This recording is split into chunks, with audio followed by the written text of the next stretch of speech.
Welcome into Rightside Radio. I'm Amy Beth Shaver with Allison Sinclair and JP on a Friday. Hello.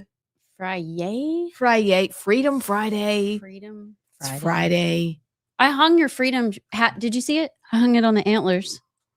I love it. It was down on the floor. I don't know why, but your It's freedom hat looks disrespectful. good. That's disrespectful. That hat is from my youngest child. Yeah, she went to the Turning Point thing, right? She did. At Auburn. And she brought that back. She brought me 2 hats, so actually. It's legit. Yeah. I mean, it's not even a fake knockoff. It's been blessed. Didn't they give those out for free? Not sure. Freedom. We didn't get that far. She just left it on the table and she was like, I think this hat may fit Dad, which never happens. And it actually did fit him, but I took it anyway. Well, what happened yesterday while I was gone? Did y'all cry? We cried. There was around gnashing of teeth. Wailing. There was, whatever are we going to do? You know, I have to leave again today. Yeah, Allison. I got another party and then another party tomorrow night and then another little outing Sunday night. That's insane. I'm so tired. And then last night at the club, which I did bring you your orange rolls. You are the best. But I left them in my car in my purse all night, so they might be a little crusty. Well, but they're kind of perfect. It's like you put them in the refrigerator. Yeah, we'll go. You can hear it. I think the microwave downstairs for like 10 seconds. Yeah, it would be fun. But you should have seen me. It was a company Christmas party. We all had assigned seats and we're going through and my plate is already piled high. And then I have this dome of orange rolls. And I get back to my chair and everybody's like, what are you doing? And I was like, don't worry about it. And then I start wrapping them up and putting them in my purse. Did anybody try to stop you? No, they thought it was funny. Man, put the orange rolls back. Well, yeah, they're real serious. They will not let you take food out of there. It's the weirdest thing. You're like, I paid $1 million for this food. I guess it's like a health department, something. No, because other restaurants allow you to leave with boxes full. Like we left Mount Fuji with the box last night. I think it's because it's in a buffet. Like maybe people sneeze on it as they go through. I just think they don't want their food to get out. What are you going to do with it? I mean, there was so much chicken and shrimp and grits. Their food is so good, by the way. Maybe they feed. Let's go with they feed the homeless. I bet they take them to the kitchen afterward. Let's go with that. It's real close to them. Yeah. And I bet that's exactly what they do. You know who makes the best orange rolls in the world? Your mom? My dad. Your dad? My dad is the one of the most amazing cooks ever. And he knows, like, what's the restaurant? Listeners in North Alabama, there's a restaurant that makes orange rolls and they're famous for their orange rolls. I can't remember who it is, but my brother one day was coming home with some of them. Was like, Dad, these orange rolls are the best. And my dad took one bite and he goes, I can make that. He makes these orange rolls and they are the bomb.com. But the thing is, he makes them extra big. They're like literally the size of your palm, orange rolls. And it's so best. Like if he's listening, he needs to make them for Christmas because you'll just wake up and there's just these orange rolls and they're, oh my God. I love making bread and that sounds amazing. I just found a blueberry roll, but those sound even better. I need to know what Charlie does with his orange roll. Like what's his recipe? He's like a man of many talents. Yeah. We really do need to get your dad on the show. He's a Renaissance man. He is a man of many talents for sure. Yeah. He sounds like, I mean, he can fish. He can fish. Counsel, he can golf. And he can golf. Oh man. And he can make orange rolls and he like saves marriages. Yeah, he's the best. Yeah. Brad from Crime Stone, All Steak. That's the place. All Steak. All Steak in Coleman. That's the place. Okay. Well, I guess we have a place we're going to visit. Field trip. Okay. That's delicious. Okay. I like it a lot. So, and then last night, if I don't have a voice, it actually does feel a little scratchy. I hope I'm not getting sick because everybody has the freaking flu. And I'm like, I bet all of y'all got flu shots. Allison. What? You think you have the flu? I think for a week I've been fighting that like. Oh, I just heard that little awkward tickle. Yeah. And I'm fighting it. You know, the kind where you tell yourself, I absolutely will not cough. If you do, just turn your head that way. Well, I've been trying real hard. I've been real hard. Yeah. Okay.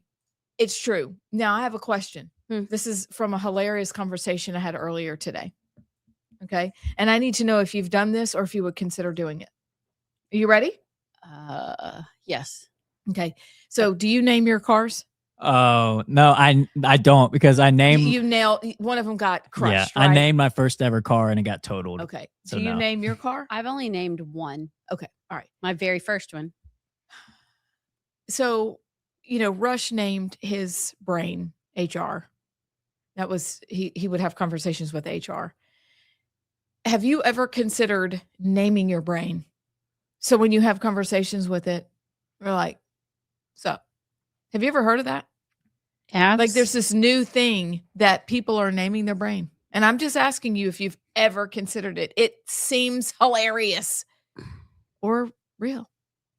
I don't know. I just Yeah. I just consider it my inner monologue with myself. You're okay. But it doesn't have like Like- your alter ego name. No, not really. It's funny because last night I had to MC Dirty Santa for 38 people actually, which is why my voice is gone. But everybody had an exit question before they went and they had to tell their name, what they did at the company, and then I asked them like a random question. And some of them did get asked their stage names. But is there a way you name your brain name? I don't think there's a way you name your brain name. I think it's a great question because, we name lots of things in our family. and Oh, shoot. You were getting sick. No, I'm not. I'm not. Don't look at me. It's already been a week, so I don't think if it were going to be bad, it would have already been bad. So I'm fine. I'm fine. But if I did name my brain, I would name my brain Elizabeth after Sanford and Son. He's like, "This is a big one, Elizabeth. Coming home, Elizabeth." But it is an inner monologue. I mean, I think it's more of an inner monologue situation that, some people have it and some people don't. Some people have imagination, some people don't. Like it's just not one thing or the other. But it was a fun question that I thought I need to ask. I've never if even people thought about that. Have even scary. thought about it. No, I did read a study. I'm into this. How long has it been since I've been into this weird like health kick? The whole time I've known you. No seed oils, salt in your water. Neuroplasticity. Brush you your and teeth Emmy with your are left on the hand. same trajectory. I did read if you speak out loud, like the TikTok that went around, the cute little girl with the curly hair that got up in the mirror and she was like, "You can do anything and you are pretty and smart." Like there's actually something to that if you talk out loud. So do you talk out loud to your Elizabeth brain or do you just talk to her in your head? I just have started considering it. I don't know. I think that's weird. But you know what is funny? But it might work. I don't know. But I know talking out loud works. Stuart Smalley on Saturday Night Live figured this out a long time ago. I don't know who that is. Oh my word. You are good enough. You are smart enough. Oh, and gosh darn it, people like you. I didn't know his name. Yeah, that was Stuart. Okay. So yes, that's exactly. Positive affirmations out loud are supposed to really you can will yourself to positivity and good outcomes. Which, is biblical. Think As a about man the things that are thinketh- good and true and right and beautiful. Yeah. Yeah. But the naming of the brain, I'd never considered it until about 5 hours ago. And then I was like, I what think do you know? Elizabeth is too sophisticated. Yeah, I think you need somebody you can scream out like, "Come on, dummy. You just did that again." I think if we had to name, what would we name her brain? What would you name your? Well, we got to name each other's like brains. Tammy. Now. I think Tammy's pretty hilarious. Tammy. I don't know. I'll have to think. Come on on, that one. Tammy. Abs. That's funny. Abs? That's good. Yeah. But I would just name mine myself because I talk to myself and not like y'all say you're talking to yourself like with you're great. I talk to myself like in the grocery store thinking out loud and I have to remind myself there's people around me and they probably think I'm schizo or something. But you talk out loud in the grocery store, you're like, "Oh, I need that pasta sauce." I'm like, oh, do I where's want the this whole one? milk? Oh, you know what? I just talk out loud, but then I also talk to myself of like non-radio name. What are you doing? What are you doing? You'll say that? I won't say non-radio name. I'll say my actual name. But I'll be like, what are you doing? What is it? That was dumb. Do you talk to yourself at all out loud ever? Do you ever just go, No. "Come on, Allison"? No, I do sing out loud a lot. Okay, see, we all have our way. And sometimes I will dance alone Yeah, no, in the kitchen. yeah, I do that. I do dance alone. And not like flamboyantly, but like, a little pep in my step when I'm listening to music. Yeah.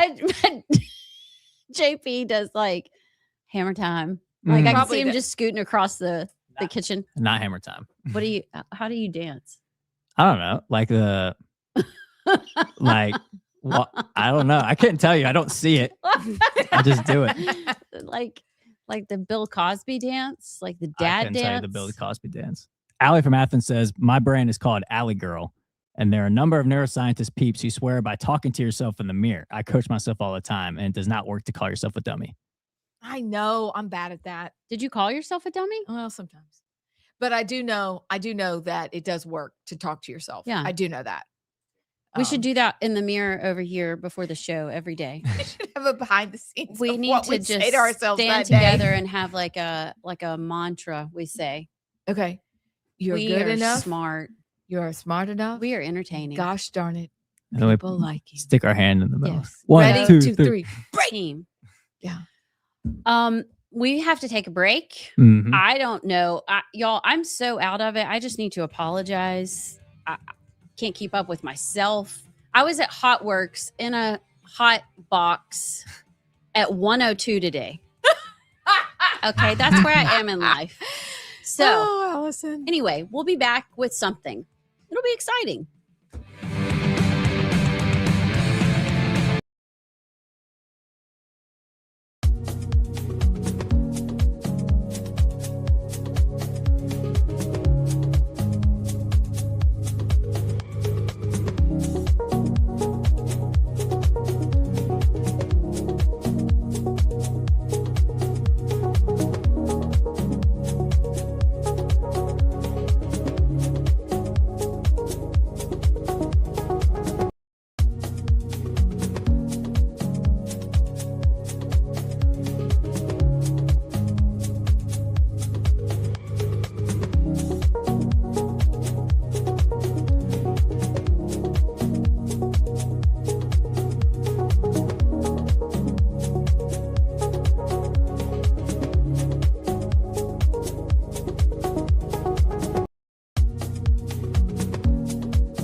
Welcome back to Rightside Radio. You guys, that's all I have to say. All right, listen.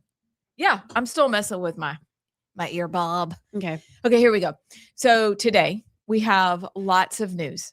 We do. It's a Friday, but we have a lot of news. JP has his usual incredible montage. JP has his usual montage. If you want him to be JB, it was not fully formed. All right. A little grace, please. JP. JP. So we have a montage. We have JP on sports and we have Clown World. These are all exciting things we're going to talk about. However, I have a few quick questions for you, my people. I love the question game. Okay. Did you guys see?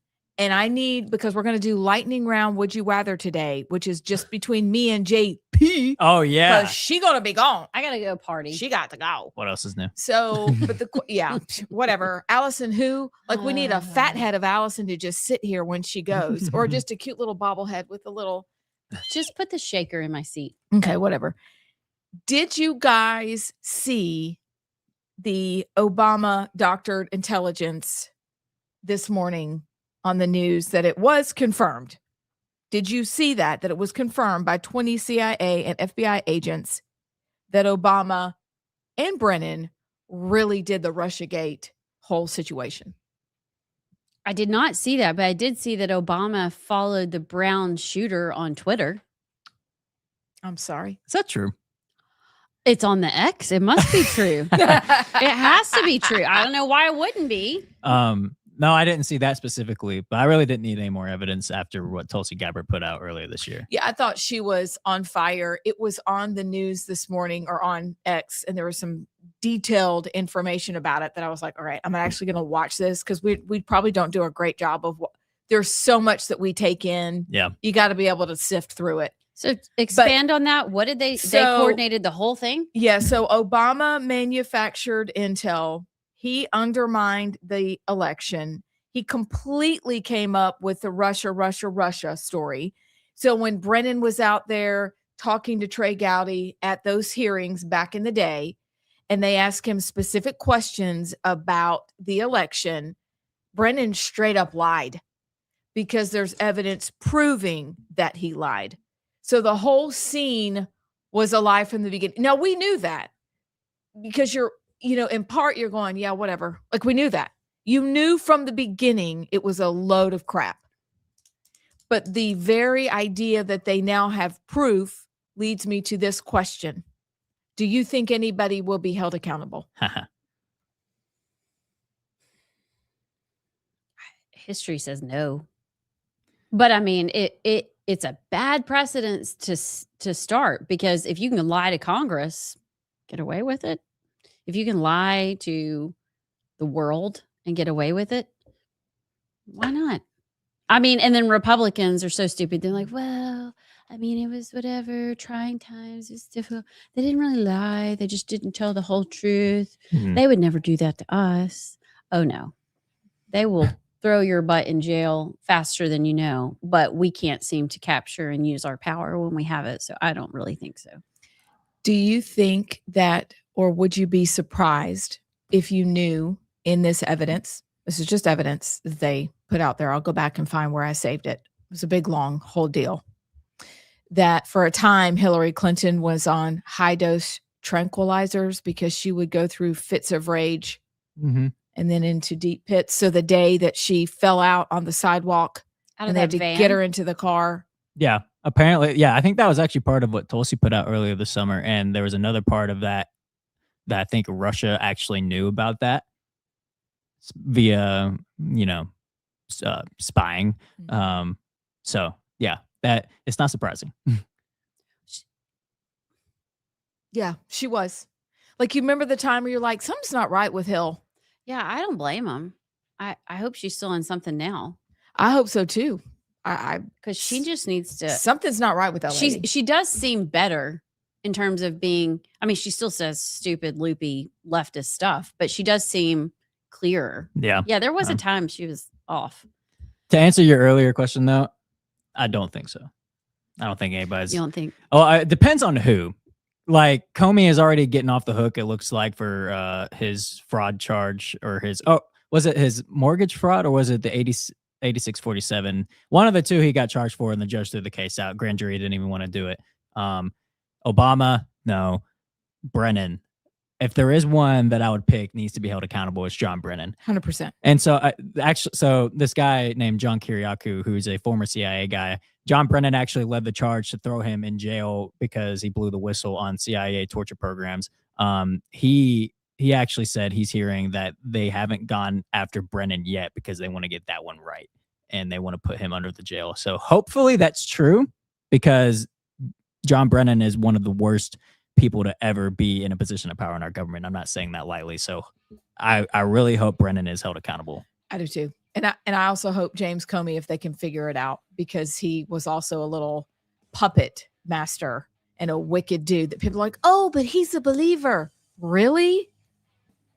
Wake up, people. Anyway, it was interesting intel this morning that I wondered if you'd seen. Thank you for indulging my questions. Is it bad to torture people? Illegally. Can we legally? Yeah. What? Okay. That's a whole rabbit. Yeah. All right. Yeah. We'll cover that some other day. We'll have the montage updates on the Brown shooting, which is just bizarre, on the other side.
Yeah.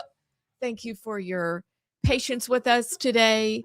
Viewers out in social media land, thank you for tuning in. We see you and we appreciate you very, very much. What are you doing? I don't even know what just happened to Allison. Oh, she's turning her headphone I pulled volume my down. entire headphone Okay. thing out of the thing. Also, We're back. this is Diet Coke in here today, not coffee or Coke Zero. Okay. We're extra caffeinated, but it's just going to help us like pull through all the news we have to get to. So I'm ready now. you ready? Ready. JP, you ready? Stan I am ready. McDonald. Okay. It's that time. We got to do the montage. We got to tell the audience about attorney Stan McDonald, who is a 30-year veteran in the practice of law in North Alabama. Not only will Stan advocate and fight for your legal needs and rights, but he has been an absolute warrior for causes near and dear to our Rightside ruffian community. Attorney Stan McDonald has represented his clients in literally thousands of real estate transactions over the years. And when Stan McDonald is on your side, you'll have no greater friend. And likewise, your adversary will have no greater foe. So attorney Stan McDonald, here's his phone number, 256-533-0202. That's Stan McDonald, 256-533-0202. And tell him you heard about it on Rightside Radio. And no representation is made that the quality of the legal services to be performed is greater than the quality of the legal services performed by other lawyers. Black for News.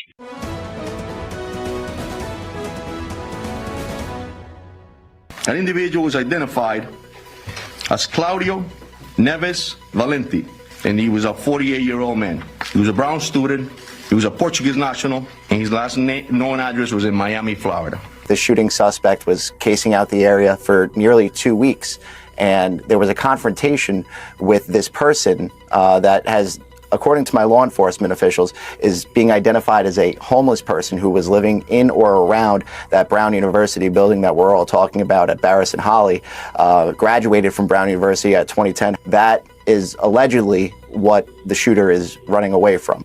Hi, this is Congressman Thomas Massey. We're about 48 hours from the deadline for the Attorney General to produce all of the Epstein files according to the Epstein Files Transparency Act, which was signed on November 19th.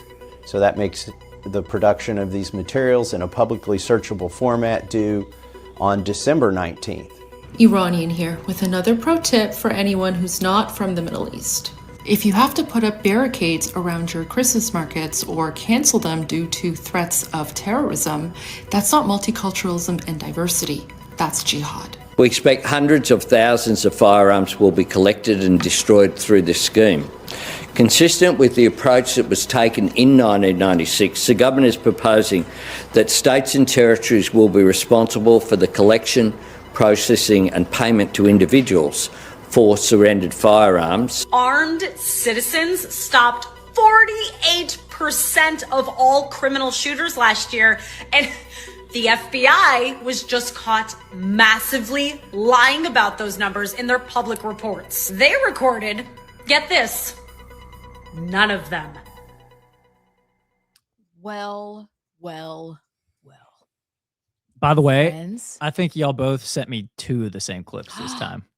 Well, I wondered, I was like, Amy Beth must have been doing birthday stuff because she didn't send anything in because they were all the ones I sent, but apparently we just sent the same one. Y'all both sent love the you so much, Allison. Wow. Iranian woman, and then didn't you send me the last clip too in that about the yeah, there's another one y'all sent me. It was a girl. It was the lady. Did you send the lady about the 48%? I believe. I One think she third did. of all crime? I don't know, but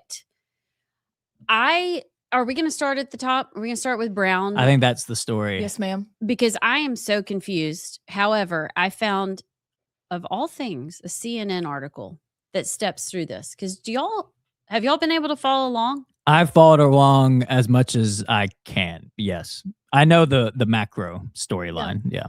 What are we missing? Well, I don't know. It's just so weird.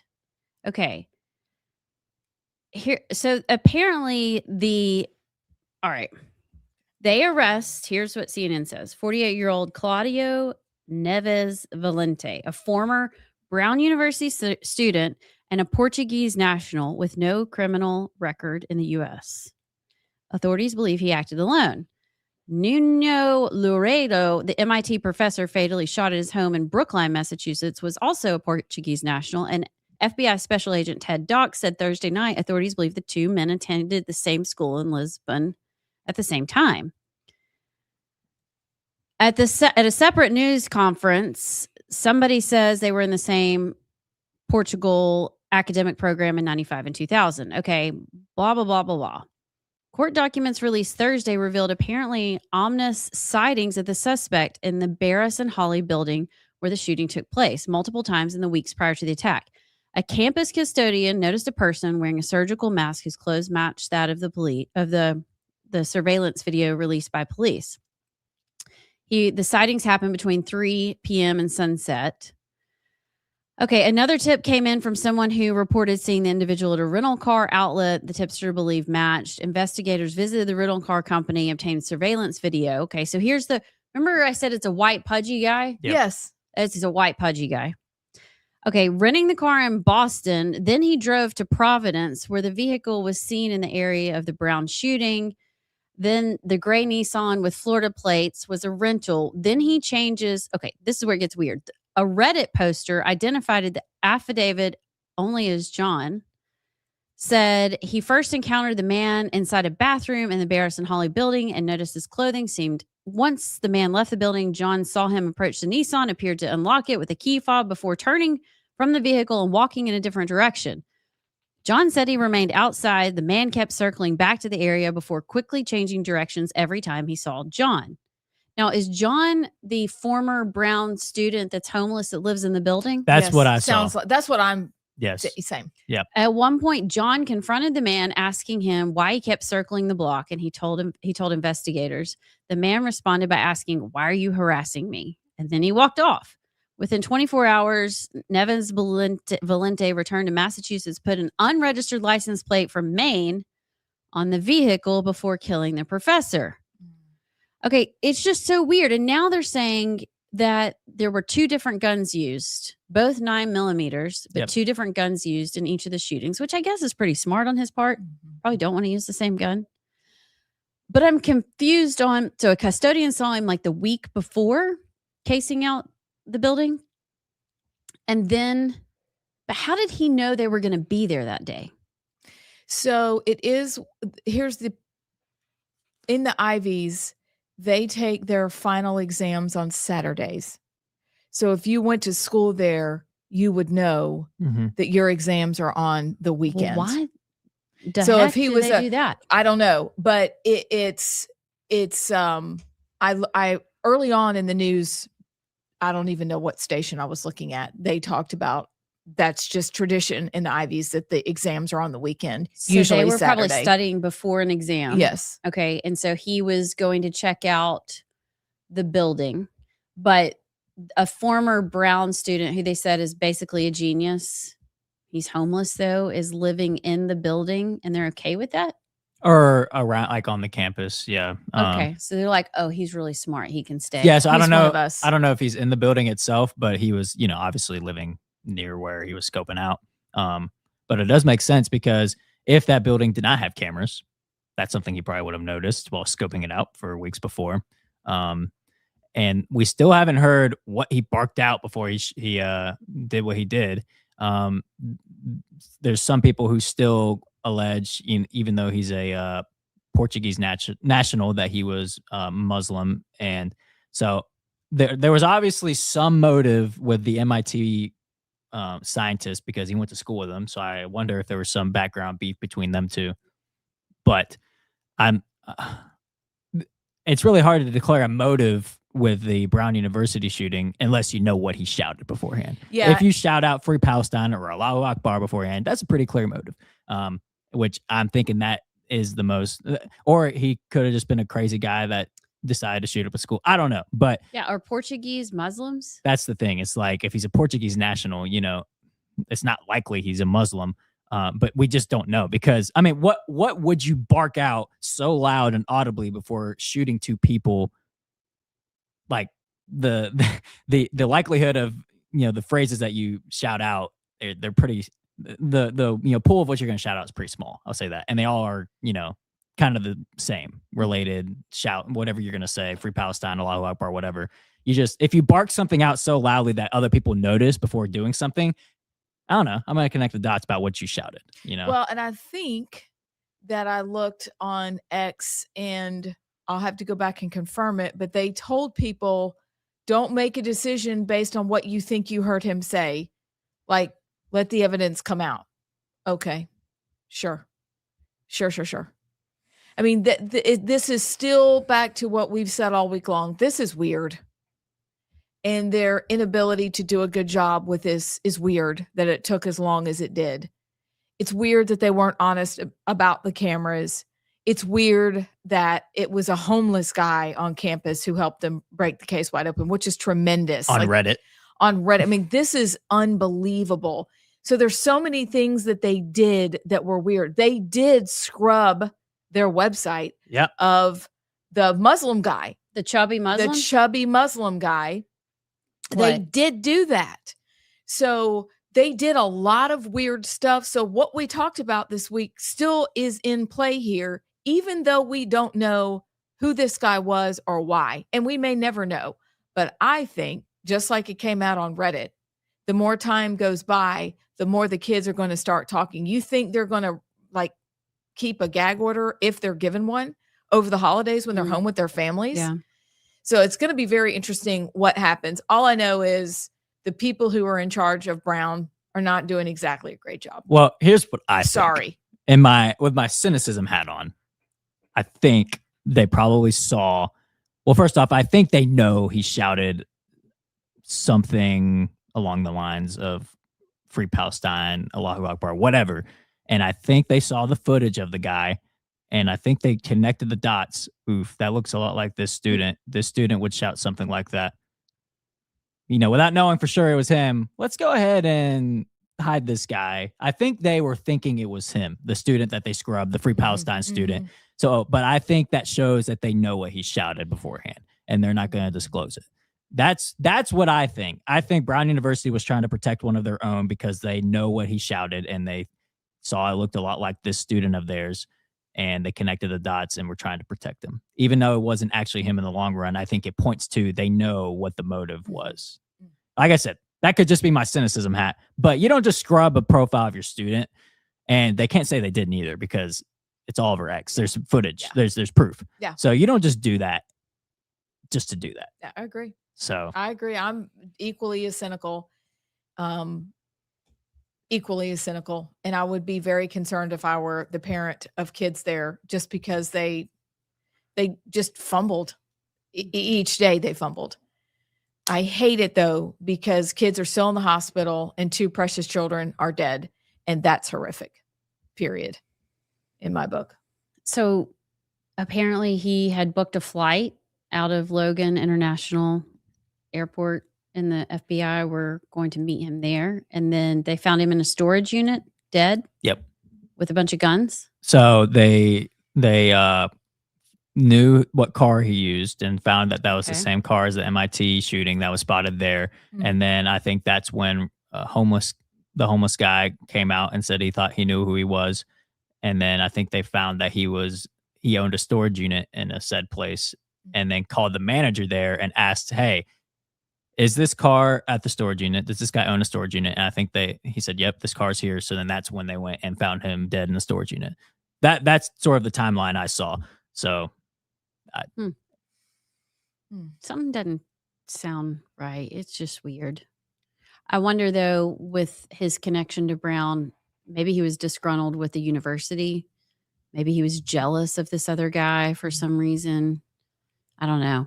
But I don't know where Ella Cook comes in. I agree. That's why I think sure it's we'll important. ever know, because it seems like a bunch of dingle dips are running this show. Yeah. Well, I think that's why it's important to know what did he yell beforehand, to know a motive of Agreed. why, so. Well, we got to take a break. Maybe we can check X and see if anything's come up. Maybe we'll take some texts on the other side. We've got lots more news to get to as well. So we'll be right back.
Welcome back to Rightside Radio. I'm What sorry, happened? I'm cracking myself up today. Well, just everything's all wrong. It's fine. So it's everything is Okay. wrong, but it's great because it's Friday. With y'all. Y'all are with us. We're one big happy family. Alabama's playing tonight. We'll talk about that later. But JP, apparently, we're going to do some texts. 833-687-4448 is the text line number. If y'all want to text in, let us know your thoughts. Jeremy from Madison said, I heard the assailant made barking noises. I think he did that so he could spot his victim's face. I heard he barked something. Okay, What? yes, I couldn't remember what I read, but I read something along those lines. I have no Well- more details, but it was basically he did not yell Allah Akbar. He barked. Okay, well, so if he's barking to see someone's face, then he was targeting somebody. That's So- a good point. That's a very good point. Everything about it was intentional. Was the professor? Was it this precious girl? Was it that young man who may or may not have been collateral? I don't know. He's a terrible shot, But though. this is weird and Yeah. wicked. I don't know. The whole thing, it's just so disappointing to see how Brown's incompetence. Mhm. Like, it was an old building. It didn't have cameras. We can't even tell you if we actually did comply with the Free Palestine students to take down our cameras so they wouldn't protest or do whatever they wanted to do without getting caught. No, we don't know who's in that classroom. That's ridiculous. Yep. And they hadn't even reached out to the people, in the classroom. They couldn't even tell you. I mean, everything they're doing acts like a 6-year-old who was guilty but pretends that they're not. Everything. Yeah, I'm glad. Well, I'm not glad because who knows if they had their act together, they could have gotten this guy alive and he wouldn't have had the easy way out. And of course, who was the guy? Was it the police chief for Brown or one of the officers went to the podium afterwards and was having like his Saddam Hussein moment where he walked up and said, "We got him." Like, oh, Yeah. hip, hip, hooray. We found it. No, you found him dead after what, 6 days of Yes. a crap show? No, you don't get to have your "we got him" moment. Like, if it wasn't for some homeless guy on Reddit, then you wouldn't have found him so this is not a victory lap. Okay, because everybody showed their incompetence at some level. Like I said, I'm glad that case closed, I guess, but no, this is not a celebratory. No, he got out the easy way because of your incompetence. So this is not a victory lap. No. Let's see. On a lighter note, Brad from Crimestone County talking about Allstake in Coleman. He said also that we need to go to the Chris Kindle Market in Coleman. Oh, it's yes. awesome. Yes. Is that where they have the giant dreidel? Yes. Have you Mhm. been? Isn't that the little turny thing, the wooden thing, like in Christmas Vacation? I really want to go. I wanted to go when they lit the Christmas tree, but Jared was like, Allison, that sounds fun until you have to drive an hour Yep. and then you have to find somewhere to park and then it's really late. We went last year because some of the girls that Chris worked with said, you've got to go. So we Was it fun? literally went the next day and had a blast. I cannot recommend, called the kids from the market. I'm like, listen, I'm not just calling because you can have some schnitzel with a latke. What's And schnitzel? Is that It's that sausage? yummy sausage, and you can have it a variety of served with a variety of things. I think we had a schnitzel with Is schnitzel the same as Wiener Schnitzel?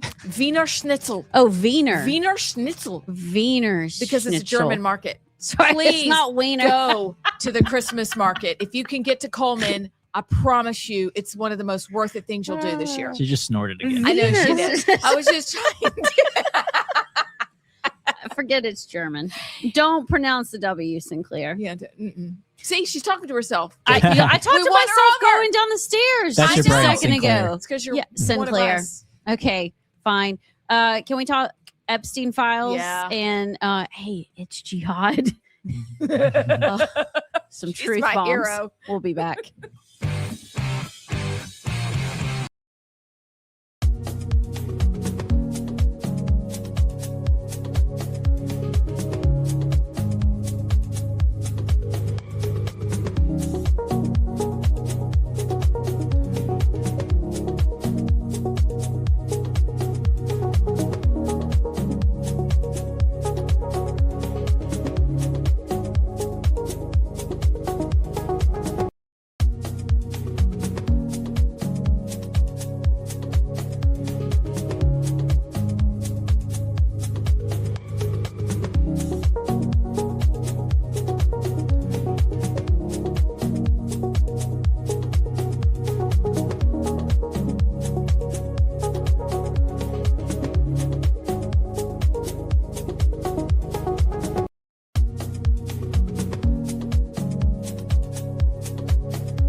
Welcome back to Rightside Radio. I'm Amy Beth Shaver with Allison Sinclair and JP.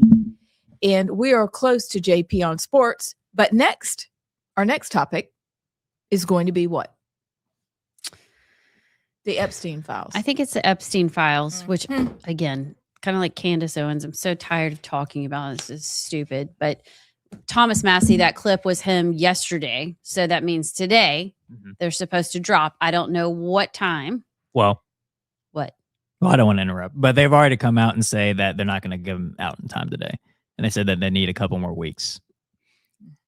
So as the DOJ, they said, we're not going to have all the files out today. We need more time, but we're going to release some stuff today. That's pretty much what they said already. What? But it was supposed to come out at 2:00 Central, all of the files. So what do we buy that? I mean, what takes so long? I guess you got to go through each page, and it takes a long time to put all that black square stuff on it. Looking for national security stuff, you know. But this is my thing too.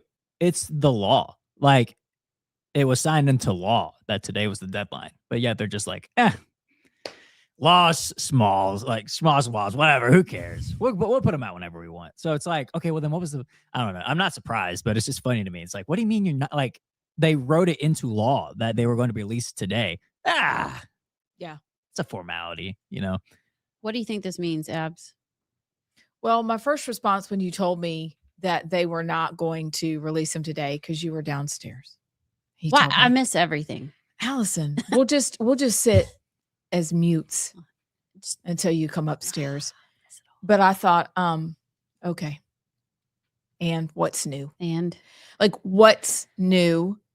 I did see a really good timeline that somebody put out, because there are still people who are like, well, Trump and Epstein. There's clear evidence that was as soon as Trump banned Epstein from Mar-a-Lago, he was done with him. And that's like, the news is so old. Please stop bringing that up. But I'm not surprised that they decided oh dear, can't get it out to all the people, even though it's law and we promised we would. I'm not surprised. I don't know if this is an early Christmas for somebody, or if they went, oops, somebody's name was in there, we need to classify. I feel like you about the Candace Owens. Like, just come on, guys. I just want to remind everybody that now we're talking about the Republican, Donald Trump, Republican DOJ. So even our side is incapable of some of these things. And yesterday I saw a clip, and I meant to look it up, and it was in quotes. So apparently Susie Wiles, now this was on CNN, so whatever, but it was in quotes. Susie Wiles said, yes, Trump is in the Epstein files, but he's not really doing anything that bad. What are we doing? Are we going to heaven? Yeah, actually, you know what that was? I went to the website of so they have started releasing some things. Oh, what is that website? Tell all the people. If you want to go to justice.gov/Epstein, I'm gonna try to share my screen with the. So they've started releasing some things, but in terms of all the things, they have not released it. They said they need more time to release it all. Yeah. But let me. Anything worthwhile, or is it just a big black box? Well, so here's the Remember website. BLM? Epstein Library. And says this site houses materials responsive under the Epstein Files Transparency Act. This site will be updated if additional documents. There's nothing on it, JP. You scroll down. Oh, there we go. Court records, DOJ disclosures. This is so fancy, JP. FOIA. So let's go to court records. The redaction of victim names and other identifying information has been added by the department prior to this production, as indicated by markings that read DOJ redaction. So they got all these court records of every. Click on one. Let's see how dark white it is. Oh, so here's a PDF. Okay. Oh, well, this is going to be a nightmare. Okay. So they got all the court records from all the victims and such. Wow, that's a lot of documents. And that's just one. That's just one case. So that's 54 in one case. You go to the next one, it's a little less, but yeah. So you just go through. These are all the documents. Well, for people who are going to have this fun conversation over Christmas, because we know, it may happen. It was in 2005 that Trump banned Epstein from all Trump properties for hitting on underage girls. And then in 2006, he was arrested after Trump helped victims go after Epstein. And then in 2008, Epstein was convicted on minimal charges with an 18-month sentence that he was allowed to come and go from his jail cell, by the way. They didn't do anything about it. And then speed ahead, there's more on this little timeline, but it's in 2019 that Trump's DOJ arrested Epstein and seized his island and threw him in jail for crimes against children. And then in 2020, Trump arrested Maxwell and threw her in jail for crimes against children. And then in 21 through 24, Dems under Biden don't say a word about Epstein. So Trump has been trying to get the information out. If you're just going on factual details, I think a Tony Saruga on X is talking about this and has a timeline. So please don't let anybody tell you that Trump and Epstein are buddies. As soon as Trump figured out who he was, he kicked him out. Period. Done. Everybody knows that. The question is, why, when Democrats had the chance to do what's right, didn't they? So now Republicans, this will be back on you for saying we're going to get this out. Everybody's going to get this out. It's like you said, it's a Republican-led DOJ. The only way I think we have an actual chance of getting to the bottom of it will be if the victims, both men and women, continue to speak out and tell their story. That's how we're going to find out who was there and for how long and who their abusers were. There are too many pictures around not to know who was there and who did what. But those men and women who were abused, they will be the key to solving the whole thing, I believe. We're already seeing, if you're on the live stream, the amount of redactions in some of these. Read, what are those? Are those email? So these are emails. So the title of this one was, let's see, Federal Bureau of Prisons, Epstein Records, Part 1 of 4. And you click on it. It's got his mugshot right there. But then these are emails. Good morning, redacted. And says, I guess these are just like between from prison to. Well, I think these are like emails in regards to Epstein in prison, supervisory staff attorney. So this may have been like, stuff between maybe the staff of the Federal Bureau of Prisons and I don't know if it's Epstein's lawyers or whatever. Yeah. But I think these are in regards to like Epstein's handling in prison. But if you're seeing on the live stream, the green redactions. So there's going to be a lot of redactions in these, but some of them I get. I mean, the prison guard, you don't need their names out there. Well, unless they were the ones that facilitated turn the cameras off and. Yeah. So if y'all want to go and justice.gov/Epstein, they're starting to release some things, but they've already come out and said it's not all going to come out today. Great. Wonder what this does for the pressure on Pam Bondi. Like, does Trump excuse this or does Trump go? Because if it were the Democrats, the Republicans would be like, what are they hiding? Why can't they get this out? Why do you need this much time to, what are you trying to get in line? Well, blah, blah, blah. Well, we won't do that because it's us. We should, because Republicans do shady stuff too. Yeah, I know it's shocking. Not. It's really shocking. You should see the Alabama State House. It smells like mold and cigarettes. I can't wait for the new one though. Bad choices. Mold, cigarettes, and bad choices. I will say I was shocked because, I did an internship with the Tennessee legislature and the chamber, the whole state house in Tennessee is so nice. So nice. Alabama's is dumpy. Like, it's really embarrassing. It's been there a long time. So I'm really happy they're getting a new one. I mean, support the that. bathrooms throw me back to 1976. They're tragic. Yes, it was a Department of Transportation's building, but for the love, people. This is bad. So this is something we are for spending money it's on. A good use. Yeah, taxpayer funds. All right. Break time. JP's got to finish his orange rolls, which you said are actually good, aren't they? They're the bomb. They're not Charles orange rolls, They're good. but they're good. That's a high bar. That's a high bar. Australia's taken more guns. Seems like a great thing to do. It's just so wise. And Christmas is canceled in England and France and Germany. So we'll cover that when we get back.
Welcome back to Rightside Radio. I'm Amy Beth Shaver with Allison Sinclair and JP.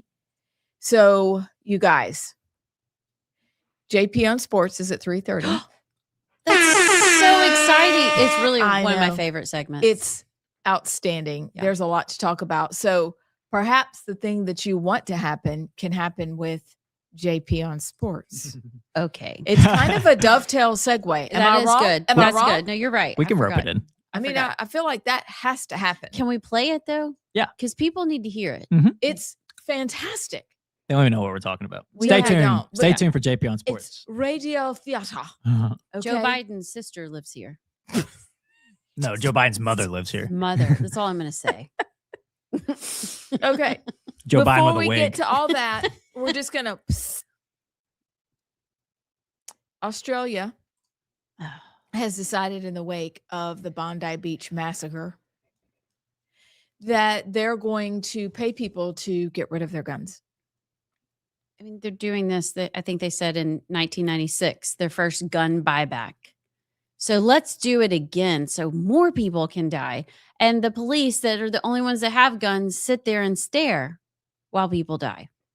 Did we play the clip of the mom who was separated? Did we play that? No, Or we did we didn't. just watch I it? think we talked about it. Yeah, the poor mom who was separated from her 3-year-old and went to grab the gun from the police officer. And he was like, no, you can't do it. Is that what the story you're talking about when he said you're weak or something? Yeah, you're weak. Okay, well, you're doing nothing.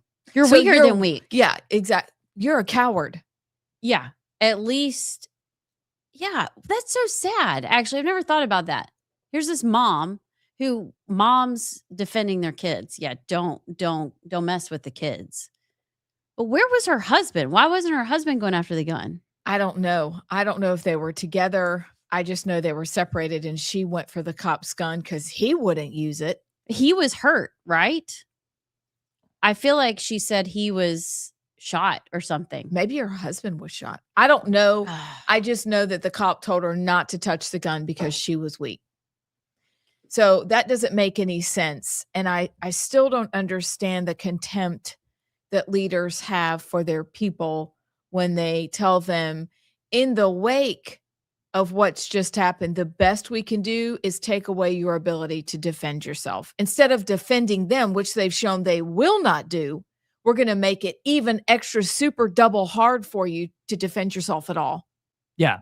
I feel like the takeaway from that instance should be people need to be carrying guns. Because if you think about it, if you're in an area like Australia where gun control is rampant and you're a criminal, shock. You can get guns in as a criminal. You're breaking the law, as if that's not what criminals do. They find a way to break the law. But then if the police are so slow to respond, like what was it, 20 minutes witnesses said before police actually got there to engage the shooters. So if you are a criminal and you have a gun in an area where gun control is a thing, you got 20 minutes to, it's open season. And also though, if you're in a position like they are, yeah, okay, the police will show up eventually and yeah, take me out. I'm a terrorist, you know, that's probably part of the gig. I know I'm going to die. So, hey, I get 20 minutes to kill all the people I want because they don't have guns to protect themselves. And it's actually the irony of it because the guy who disarmed, was it Ahmed, who disarmed one of the shooters? The police actually shot him because they thought he was one of the shooters. And I understand fog of the moment. Like you see a guy with a gun, you think he's a part of it. So I'm not, but it's just the irony of the guy who sticks up and does the police's job gets shot by the police. So yeah, these people aren't scared of police because they know the police aren't going to be there right away. What they're scared of is strong men who carry to stop it. That's what scares them. So who are the only people in Australia that have guns? The police and the military. So do the criminals, do they smuggle them in or do they buy them off the police force or the military? How do they, they smuggle them? Just like how fentanyl is illegal here. Yeah. So is weed. Yeah. How's that working out? It boggles the mind, friends. Which, did y'all get any texts about the marijuana stuff yesterday? Allison Sinclair? After I left? You're meddling. I'm meddling. Now you're meddling. Uh-oh. It's worse. Eagle Forum of Alabama sent out an email talking about that it's worse than you can imagine. I'll pull it up in terms of what this means on a very, very practical level. I didn't mean to change the subject, but it did remind me. I was curious if we had any. You can Oh. tell the people that smoke weed.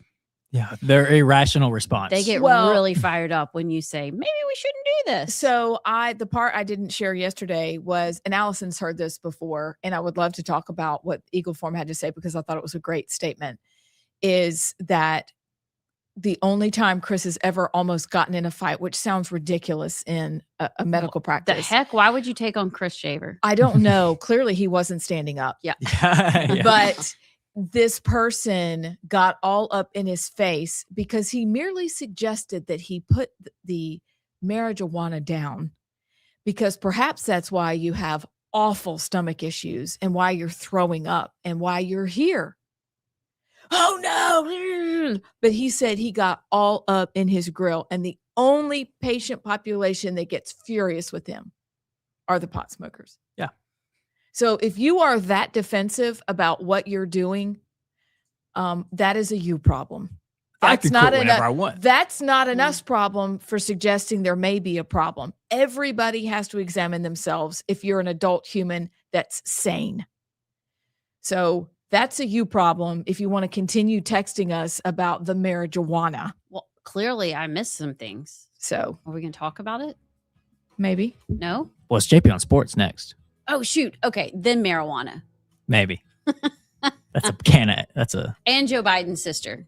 no. Joe Mother. Biden. That high step of Joe Biden that transitioned and became governor of Alabama. Just kidding. transition. I'm sorry. We'll be back.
Welcome back to Rightside Radio. I'm Amy Beth Shaver with Allison Sinclair and JP.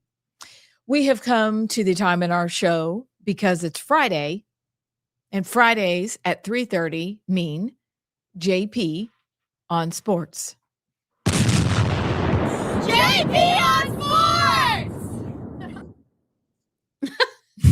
It's my favorite. I was waiting for y'all to say it. You're just sitting here It's looking my at me. favorite. No, I love this part because I can kick back and That's exactly what Phil said. really, He goes, I love to just. yeah, I just kick back and watch you work your magic. Let's go. What you got? Well, we got a cynical JP today because Uh-oh. Alabama plays against Oklahoma tonight. I don't feel too great about it. You okay? don't? No, I don't. If any Alabama fans tell me they feel great about it, they're lying. So a stat for you. Venables, who is the head coach of Oklahoma, he was also the DC at Clemson when Alabama and Clemson had their like every other year they were playing in the national championship together. So Alabama has only won twice against a Venables head coach or Venables defensive coach team. It was 2015 Alabama beat Clemson in the national championship, and then it was 2018 Alabama beat Clemson in the playoff or the semifinal. All the rest, 2017 lost, 2019 or was it the Trevor Lawrence team with Clemson lost. Sunshine. We got Oklahoma lost last year. Oklahoma lost this year. So what's that? 2-4, 2-5 or something. So, and long story short, it looks like Venables and his defense has got Alabama's number. And also with Oklahoma went into Bryant-Denny earlier this year and beat Alabama. I don't have a great feeling about it. Alabama's been leaking oil for the last half of the season, really, anyways. There's been a lot of speculation that Ty Simpson is hurt. There's been a lot of speculation he's had a back injury. LT Overton, one of the stars on defense for Alabama, is out. Jam Miller, who sprained his ankle in the Iron Bowl, out. Josh Cuevas will be back, but he's on a pitch count or a play count. He's only going to be playing 20 to 25 snaps. And this game is in Norman at night, where last year when Alabama played at Norman at night, they lost 24-3. I don't feel great about it, but I will say this. If there's anybody, well, I'll say this first. It's hard to beat the same team twice in 1 year. Alabama saw that against Georgia. So it's going to be hard for Oklahoma to beat Alabama twice. Here's another funny stat for you. Alabama has only lost to the same team in one season once before. The same team twice in one season once before. Do you want to take a guess at what year and who Alabama lost to twice in one season? LSU. No, you're not going to get who. We're not going to get who? No, it's just funny. Louisiana Monroe. No, guess the year first. Okay. Could you give us like a decade-ish? It's a long, long time ago. I'll tell you that. Okay. 1926. What? Y'all looked at me funny. Am I right? No. Oh. You want me to just tell you? No. No. 1956 Kansas. I have no idea. Notre Dame. Is that right? No. Oh. Penn State. No. You're not going to get the team. Dang Because they're it. not a team anymore. Oh. JP. They're not a team anymore. Birmingham funny. Southern. No. Hold on. Yeah. No. Who is it? Partly Birmingham, though. Birmingham's in the name.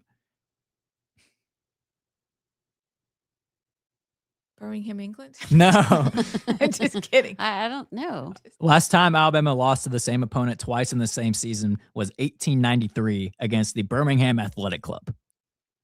Yeah, I wouldn't have ever. Never. Birmingham Athletic Club. So that's to show you how hard it is to beat any team twice in the same season, let alone Alabama. So who knows? Maybe Alabama has looked back over the film and what went wrong in the Oklahoma game, and they're going to bounce back.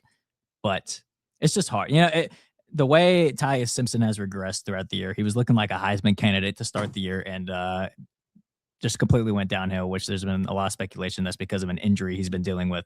But Oklahoma's defense is rock solid. Venables, anytime he's coaching a team, their defense is going to be solid. But I think the key for Alabama is to figure out how to handle the blitz, because that's sort of been the key. Alabama checks at the line so much with audibles, and it's been driving a lot of people crazy because it's Ty Simpson constantly running down the clock to the last second and making checks, making audibles. So I think teams have realized, hey, if we show blitz, let Ty check, and then disguise it, go to something else. He can't check again. He's going to freak out. He's going to panic. He may have to call a timeout or he's going to get rattled. I think they've picked up on that. Also, I think with a lot of stunts that teams have run against Alabama, they've had trouble with. So if Alabama can handle the blitz and pick those up, I think they'll be okay.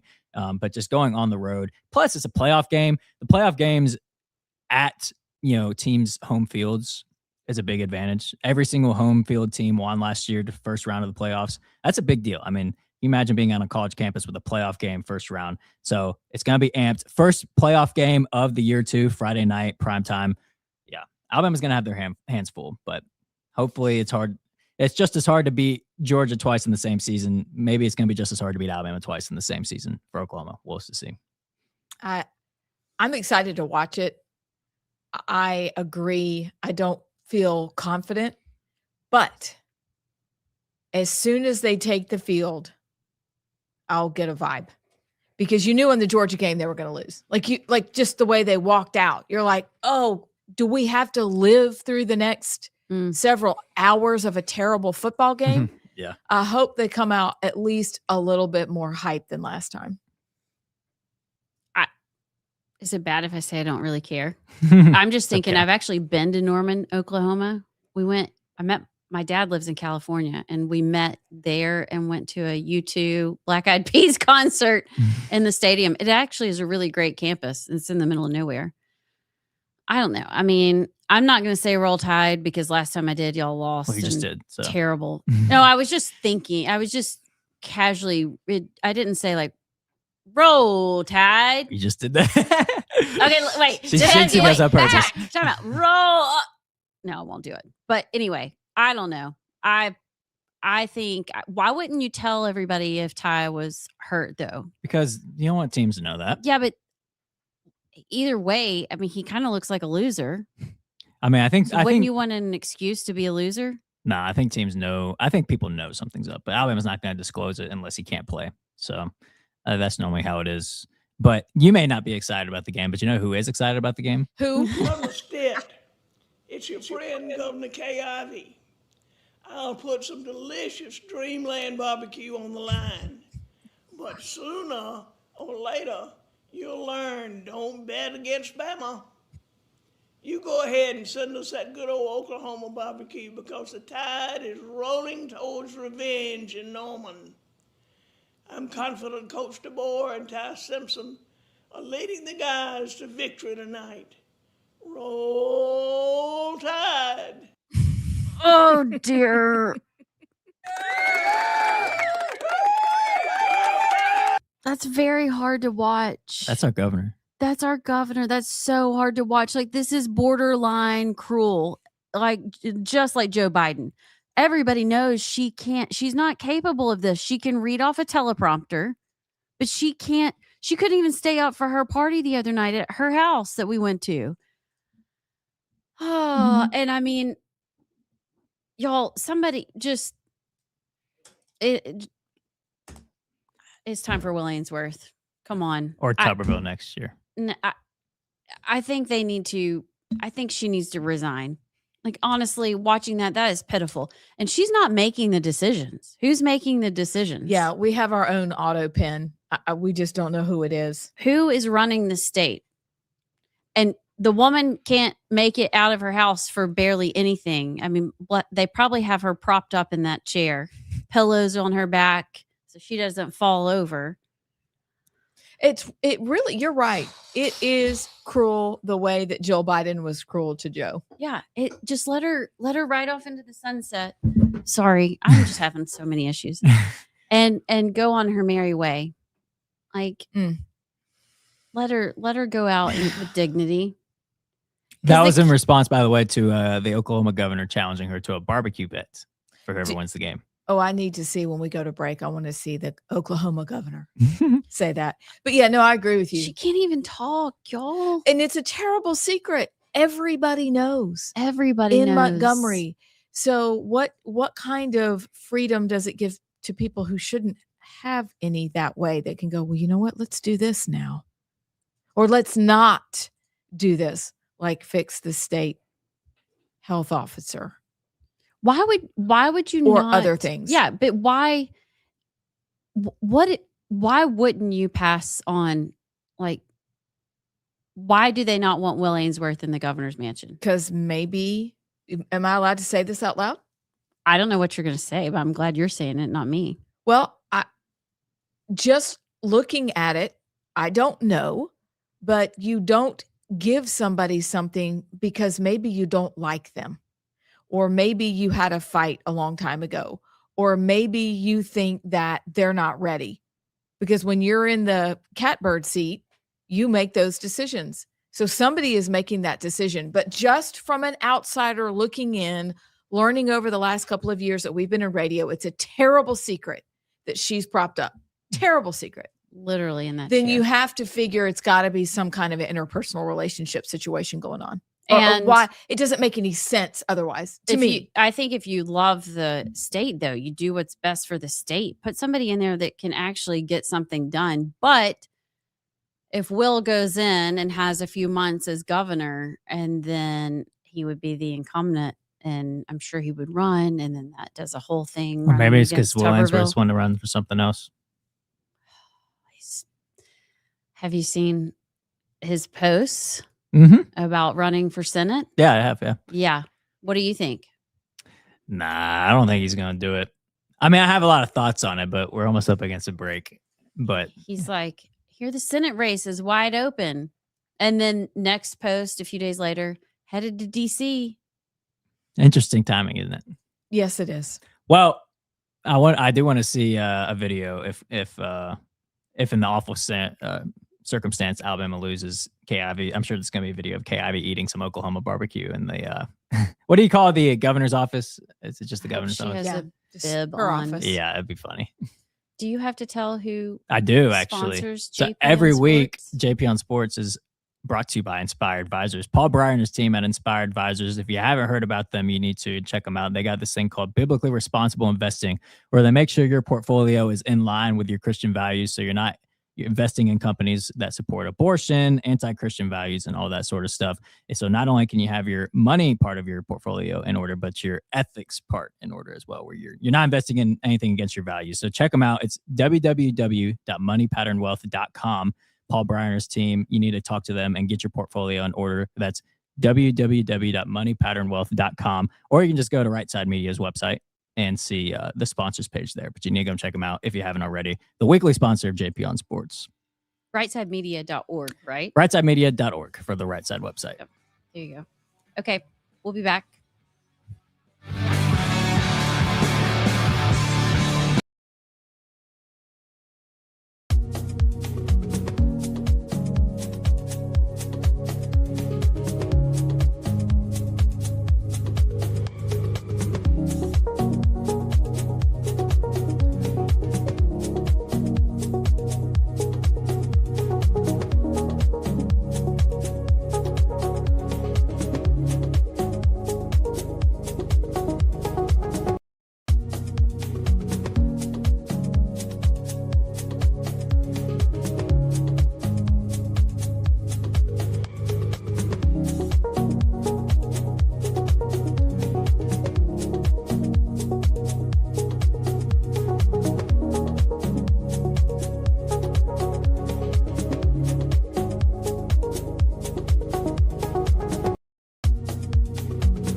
Welcome back to Rightside Radio. I'm Amy Beth Shaver with Allison Sinclair and JP. So, you guys, is it okay if I ask you 2 questions, or do you want to do text? You pick. I just want to get these questions I'm responding answered. to a text. Okay. Hold on. All right. So we're What? gonna. So- I have just can't 2 resist. I have 2 things. This is why I love you. So what? Oh my gosh. Yeah, this was one of the texts I was going to read. Why wouldn't he say hi to Allison? Hello. Okay. What? Can you please tell him hello? And he better call. Well, Can you tell? we don't This have one? we don't have a phone. Yeah, we do. He can. JP and I've already worked this out. Can you tell him, please? He's got to call. Okay. But we're not going to say his name. Okay. Text me. Hold on, I've got your number. JP, I don't think we have time the rest of this segment. why don't you start in reading? the 4 o'clock. Can you do that? Yeah, we can figure that out. Oh wait, there's one about schnitzel. Yeah, Brad from Crimestone says, FYI, schnitzel is not sausage. Schnitzel is a meat cutlet, usually chicken, pork, or veal, that is breaded and fried. Oh, said he it's can like use that country number to fried call. steak. Yeah, so Maybe. the various wursts are sausage, e.g., bratwurst, knackwurst, rotwurst. All are delicious. They're so what's so tasty. oh, okay. What's Wiener's schnitzel? That was good, Allison. I don't know. I'm gonna Google it. It's a tasty sausage treat. Okay, it's a company, Premium Hot Dogs. Oh, Really, that's all it is a hot dog? Wiener Schnitzel refers to both a classic Austrian dish of breaded, pan-fried veal cutlet and an American fast food chain known for hot dogs. Oh, So well, it's a chain and a food. I What? wasn't completely wrong. No, you were right. But I didn't have a veal cutlet, guys. I had a schnitzel with some kraut and a latke. It was delicious. Like, it made me so happy. If I had had more room, I would have eaten more. I didn't. Okay, JP, we're passing along a number. Remember how we talked about it this weekend? Yes, we did. Okay. is Paul Bryant? Is he being? Yeah, he was being sarcastic because that's when we were talking about Epstein. The Epstein files. They said, way to keep things light on Friday, y'all. All right, guys. Oh, what? Oh, okay. Aw. You're excused. It's okay. All right. We're passing a number to you right now, friend. Oh, he said no, not sarcastic. Oh, So wow. Paul was being serious. We were being light. I don't We know. weren't really being light because it was Well, K. We were light with K. No, we were like, we're sorry. No, not really. We're just over it because it's hideous that this hasn't taken place yet. This release of the Epstein list. Wonder if K's cousin, I bet Piaz and Ivy, is going to call. I bet Piaz and Gosh. Ivy is going to call and maybe give an update on what's actually happening at the mansion. In the governor's mansion. Yes. I don't know. Do you think Kay can still eat on those ribs? Those barbecue ribs? I don't know. I hope she could. I bet And where are Piaz they and from? Ivy could tell us. Where- Well, she said she sent some Dreamland barbecue. Okay. Well, that's fine. Yeah. But I'm interested if she can eat and what she's going to eat. Is she going to have a mint julep accompanying the barbecue, or is she going to eat, like what did Oklahoma send? Because clearly we're going to be the ones eating their barbecue, right? Or they're going to be eating ours. They're going to be eating ours. they'll be eating ours So if they what win. did she send? So she sent Dreamland. She sent sweet tea, I'm assuming. I We assume didn't so. I don't we know. didn't have any more details, but did they do wet ribs or dry ribs? What is I've never thought of Oklahoma as a barbecue. Like, Yeah. maybe I'm not cool enough to know. I haven't either. Maybe we can get enlightened by our listeners who have traveled and they can fill us in. I don't know. I do have a quick question as we're rolling through these texts. Did y'all see the story of the woman from the Villages in Florida who was arrested? What? After 40 years? 40 years of what? Well, she kidnapped her own daughter and they came and arrested her at some point The this Villages last week. is a wild place. The I know. stories I hear out of those little retirement home communities is Listen, bonkers. I was talking to a dear person today and they validated the little scrubbies on the golf cart. That's a real deal. Do you know about these? So we're things, going to talk about that JP? in the I break. don't. Oh, we're not. In the break. Yeah. But what I'm saying is a woman kidnapped her daughter, was clearly leaving a negative situation with her ex, which I understand you're scared of going through the proper channels because maybe this person had power and you didn't, but she was arrested. Wait, at she the Villages, kidnapped her to her daughter and protect her daughter from her ex. And after 40 years, the police came and arrested her in her front yard at the Villages. But did the daughter want to be kidnapped? Well, the daughter knew something was wrong, but she never knew what, and now she knows. You're gonna have to explain that. I'm confused. It's a wild story. The Villages. Okay, we'll have more on the Villages on the other side. So I want to remind you, Inspire Advisors is one of our sponsors, and they are doing amazing work. Look, I know this audience. You're the kind of folks who believe in standing up for your principles. You're good stewards of what you have for resources. What if the companies you are investing in, though, don't reflect your values at all? Well, that's why you need to meet Paul Breyer and his team at Inspire Advisors. Inspire Advisors, experts in the field of biblically responsible investing. Look, they can help you grow your bottom line while also being proud of what companies you invest in. Inspire Advisors, you got to check them out. Here's their website, www.moneypatternwealth.com. That's Inspire Advisors, www.moneypatternwealth.com, and tell them you heard about it on Rightside Radio.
Welcome to Rightside Radio. I am Amy Beth Shaver with Allison Sinclair and JP.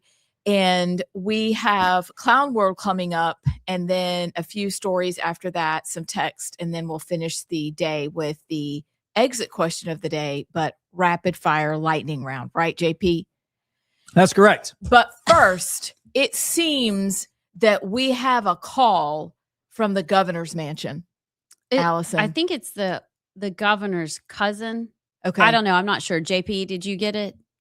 I think it's cousin. Cousin? Okay. I think it's the governor's cousin. I think we're very blessed to have this phone call with inside information. Are you there? This is Poison Ivy, Amy Beth, and Addison and JP.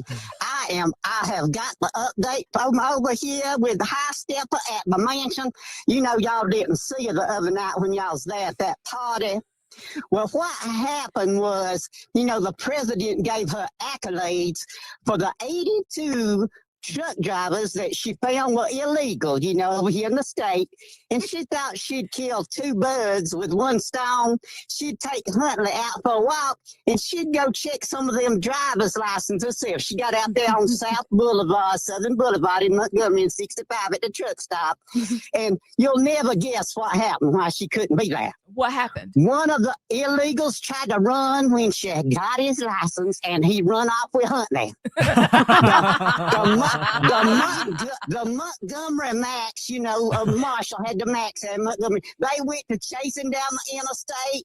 Oh, Aaliyah was going down the interstate, and she called Senator Katie Britt. You know how Katie Britt gives out those warnings for sharks? Well, she put out a special, she got with that senator from Pennsylvania, and they put out a Find Huntley alert. And they were chasing, you ain't seen nothing like it. It was just like Smokey and the Bandit. And we still hadn't got Huntley back yet, y'all. She couldn't be there at the mansion with y'all. Bless her heart, she was just beside herself, not finding that poor puppy of hers. But yes, but I am so glad that I could give everybody in North Alabama this update. And just, I hope I can continue anytime something is going on. Just let me know and I'll call right in.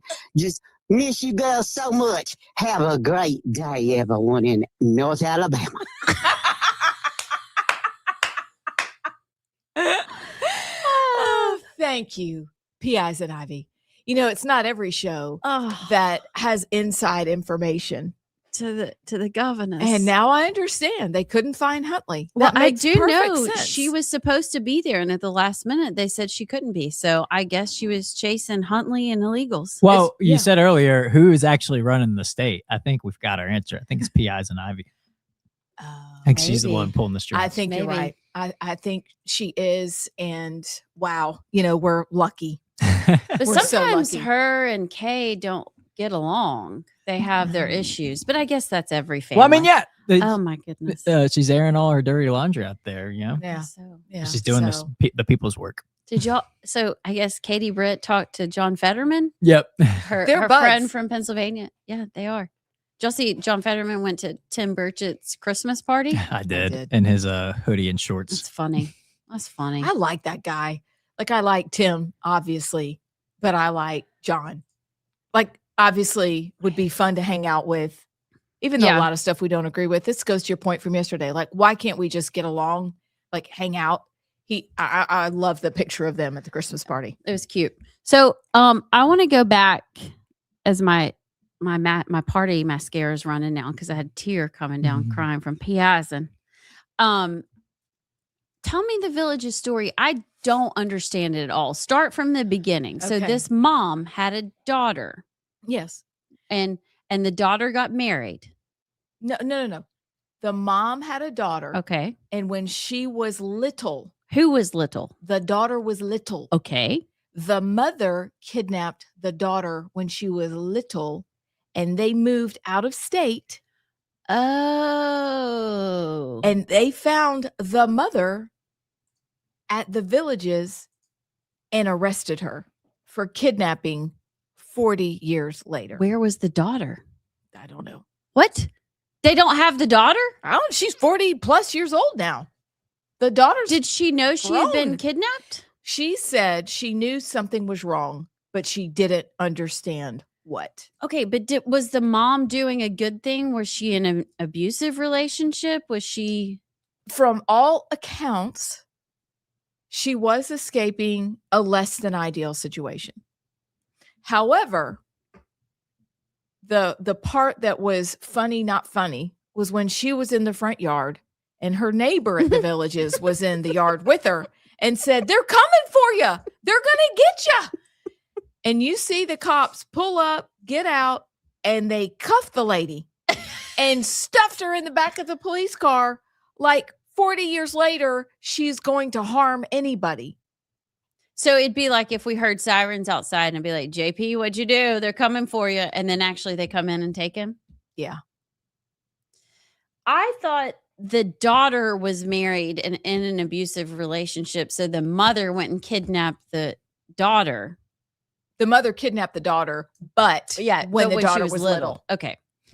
Well, the Villages is just full of surprises. Yeah, it is. Upside down pineapples. Yeah. and Mark, that loofahs. is a place I am not interested in going. It Ever. actually looks kind of fun. All the tennis courts and the pickleball and all the restaurants, and you got pools and you got workout centers and you got golf. And I mean, it's like a cruise ship, but bigger For on land. 55 plus. No, thank you. Hard pass. Never been there. Really? Don't even know what you're talking about. Are It's you like serious? Mm-mm. Oh, It's Disneyland neighborhood for adults. Oh, okay. for like retired Hmm. people. Apparently, they're not Villages. super friendly during the day. Maybe they're a little friendlier at night. Why are they not friendly during the day? Well, because they're mean on their golf carts. I've just heard they're mean. I'm kidding. They're just mean. Okay. I was They're like, mean. like vampires. No. But they're nice at night. Yeah. I just never have heard anything great about the Villages. What's the other story?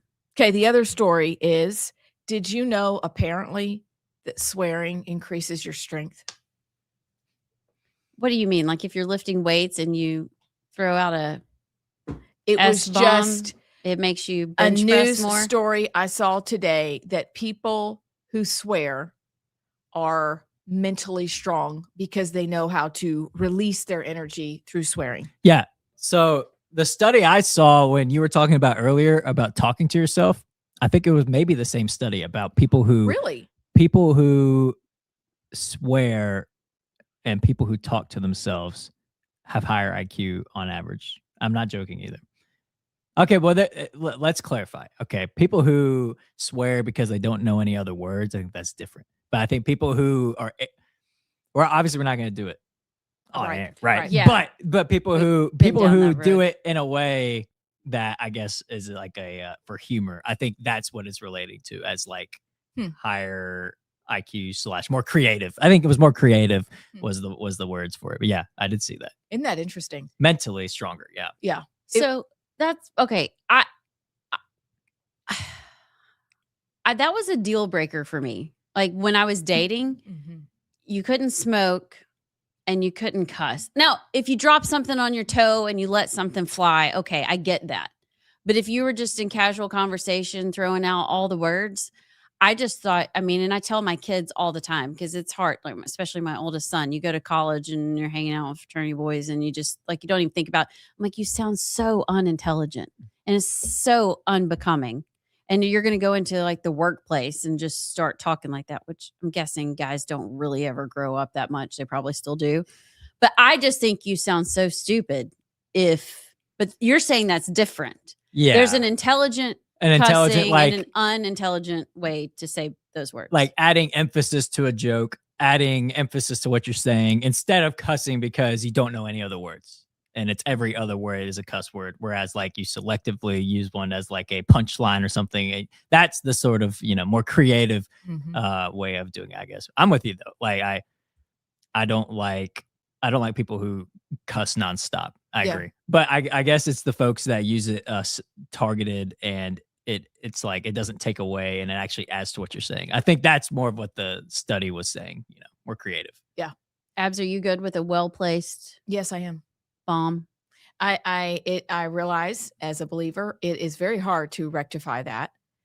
But sometimes when it comes out of my mouth, I'm like, well, Jesus was friends with the fishermen.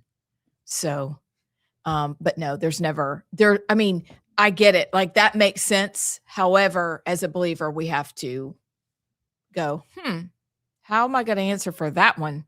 By the way, when I'm giving answers. I'm not endorsing it, but I'm just explaining. I think that's what the study was saying. Yeah, but I'm with you. I think especially when I was in New York with Emmy and listened to people talk, because it was like entire sentences and maybe in pizza, or whatever, blah, blah, blah, blah, blah, blah, blah, and Coke with that pizza.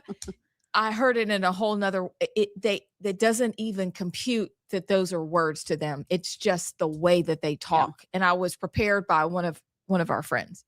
She's like, that's just the way they talk. But I do agree with you. It sounds unintelligent when that's what you string together. Movies, same way. You turn on a movie that somebody's recommended and the language is atrocious. Oh, that really drives me crazy when that happens. Now, have I sat through a couple of them that I shouldn't have? And did I feel convicted immediately? Yes. But generally, though, please stop. Just stop. War movies, perhaps, because that's how they talk. You're dying. But no, that part I go, ooh, I can't watch that. I have a redaction. What's your redaction? I need to take back. I just trusted this person, which hindsight, I don't know what I was thinking. I should not trust this person. Do y'all remember a few weeks ago I told you to watch the movie Oh, What Fun, that I hadn't seen it, but I heard it was really good? Yeah. Okay, it's not. Okay. We got about 15 minutes. I got the family in there to sit down and watch the movie. There's nothing worse than I that. was like, actually, my kids asked to turn it off. And I was like, that's bad. So, okay, don't watch it. I take it back. It's kind of like sending you a clip. I'll listen to it first, Yeah. make sure there's nothing bad in it. Mhm. Yep. But Yeah. there's so many things are like that these days. I think I had said a couple weeks ago, oh, there was a podcast I said watch. Then I went back and watched the second half of the podcast. I'm like, oh my goodness. This was really embarrassing. So you do have to listen to it all, watch it all. Note to self. Do you remember we're coming along and we were still in college and somebody had invented this thing where you could bleep out the curse words in movies and on TV shows? It was some Christian product. Yeah, like Angel Eyes or something. Angel. I may want to bring that back. Yeah. I know we got to go to break, but I especially girls that cuss. Yeah, I hate it. It's just, yeah, that needs to be a deal breaker, JP. It is. Don't worry. Yeah. Ugh. Blah, blah, blah. All right, we're going to go to break. We have Clown World. I cannot wait. Oh, what is that? My bad. Forgot to say that one. Wow. That's my fault. Okay, we're going, JP. We're going. We'll be back.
Welcome back to Rightside Radio.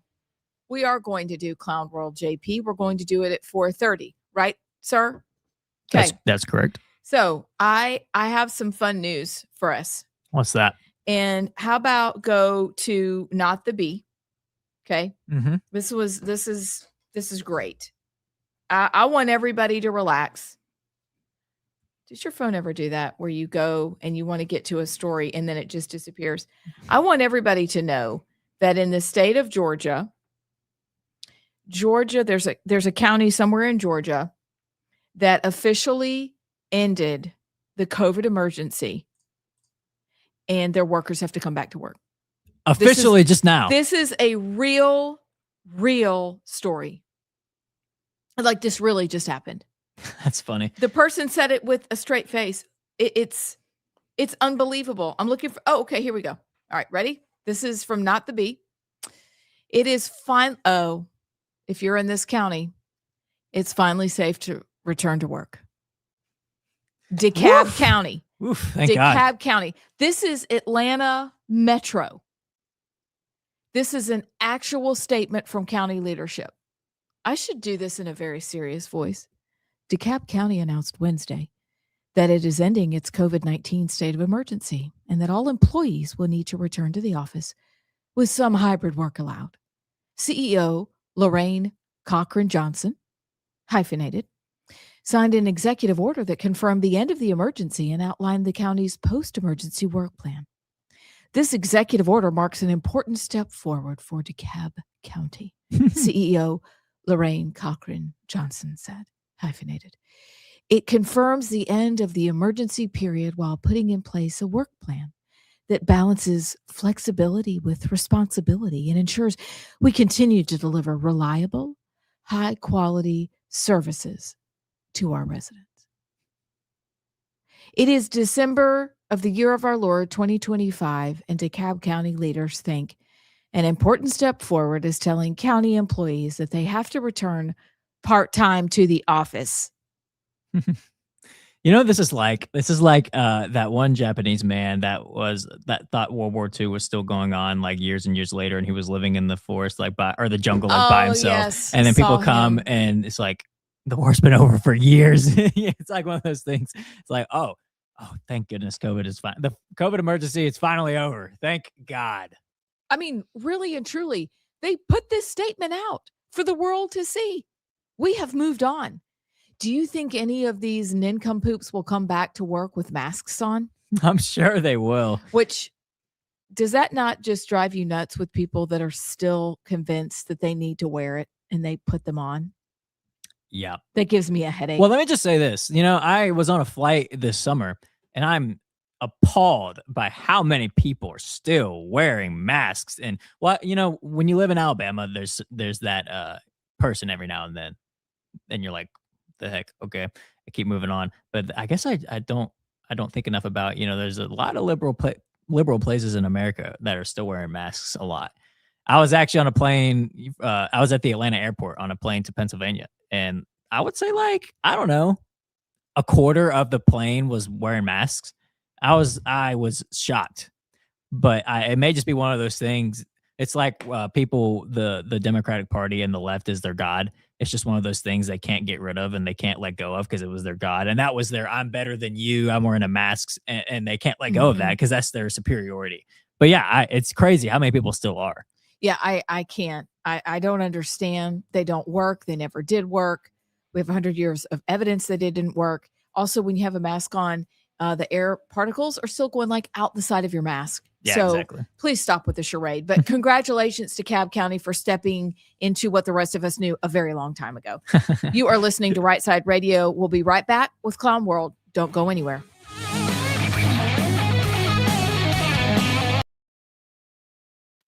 Hey, my friends, Phil Williams here. You've heard me talk about Inspire Advisors, how Paul Breyer and his team at Inspire Advisors will help you grow your investment portfolio while also screening out the companies that don't stand for conservative Christian principles. Look, they are experts in what is known as biblically responsible investing, and they are now offering a limited opportunity for a free class on that BRI.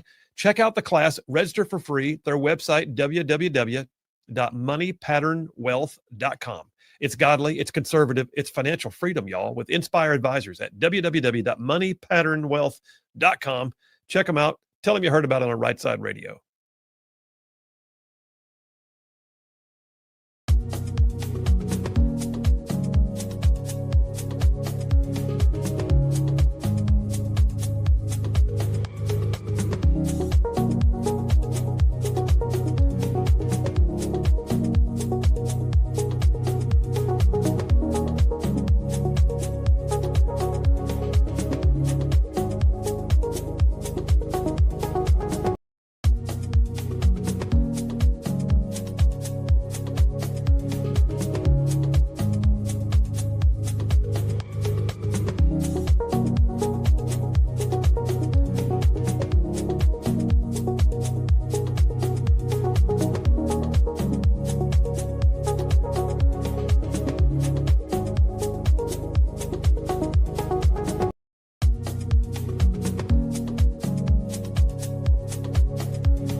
Welcome back to Rightside Radio. I'm Amy Beth Shaver with JP. Allison is at yet another Christmas party. She wins the prize, doesn't she? I couldn't do it. It's too much. She has a fun family, okay? They do a lot of things. And luckily their party was about a minute from our studio. Okay, Yeah. 2, because you don't want to speed. But anywho, JP, it is finally time for Clown World News.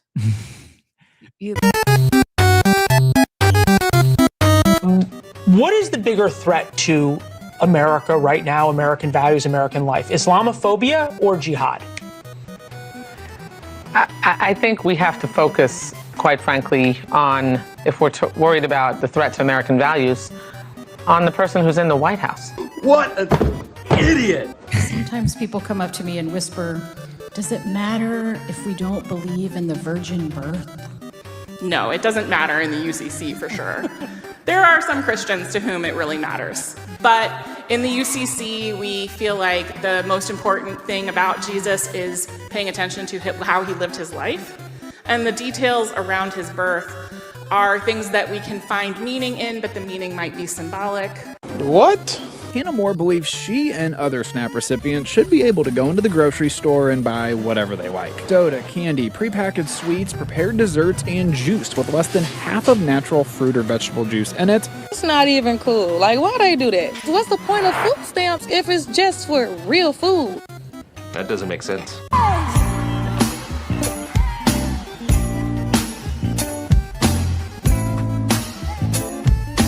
Dashing through the snow in a one-horse open sleigh. All the fields we go, laughing all the way. You people, this is golf! Not a rock concert! Why are you going home? I got sent home for suggesting we do a nativity this year. Apparently I'm Islamophobic. And what's for lunch? All they sell is curry now, thanks to Labour and the illegals.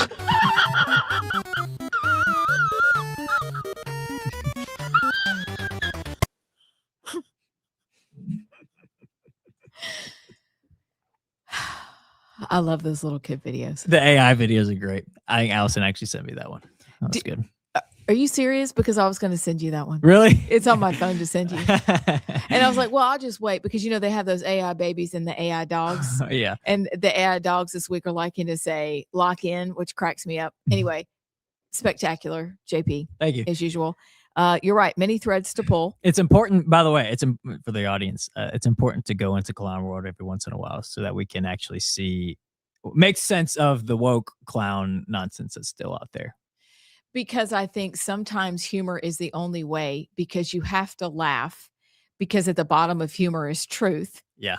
Humor does tell the truth, if sometimes crudely, and satire. And you're right. We have to go there.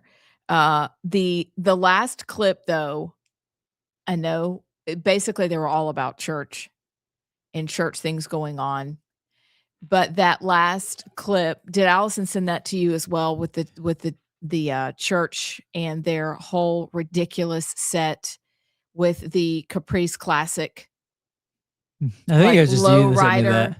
That's insane. Yeah. That's what passes for a Christmas show. What? Yeah. So for those who are on radio and weren't listening, you heard the hip hop version of what's that? Joy to the World.